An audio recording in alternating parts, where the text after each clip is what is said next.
নতুন ফোন কিস্তিতে নেবেন আর কিভাবে হোগামারা খাবেন বিস্তারিত ভিডিওতে দেখে নিন। এই যে ফোনটি প্রথম এই যে হাতে যে ফোনটি দেখতেছেন এই ফোনটি আমরা নেব, তো কিস্তিতে নেব। তো কিস্তিতে নেওয়ার আগে আপনার 14,000 টাকার ফোনে প্রায় 3,200 টাকা লাভ। চিন্তা করা যায়।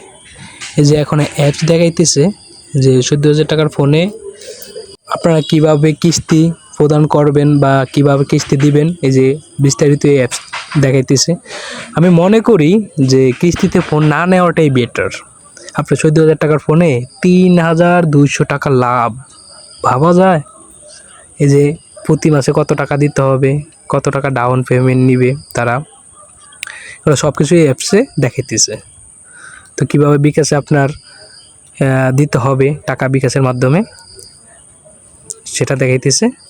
তো আমার মতে যে কিস্তিতে না নেওয়াটাই বেটার, কিস্তিতে ফোন না নেওয়াটাই ভালো, এটাই।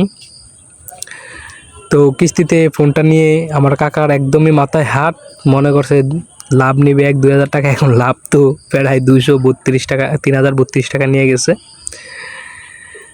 যাক, যাই হোক, আমি সবাই কিস্তিতে ফোন নেওয়ার আগে ভেবেচিন্তে নেবেন আর না নেওয়াটাই ভালো। আপনার 14,000 টাকায় 3,200 টাকা লাভ, আবার যদি তার থেকে বেশি নেন তার থেকে বেশি লাভ, তো প্রায় 30,000 টাকার ফোনে আপনার এই 5,000 টাকার মতন লাভ। তো এটা না নেওয়াটাই বেটার। এই ফোনটা নিয়েছি। ওকে।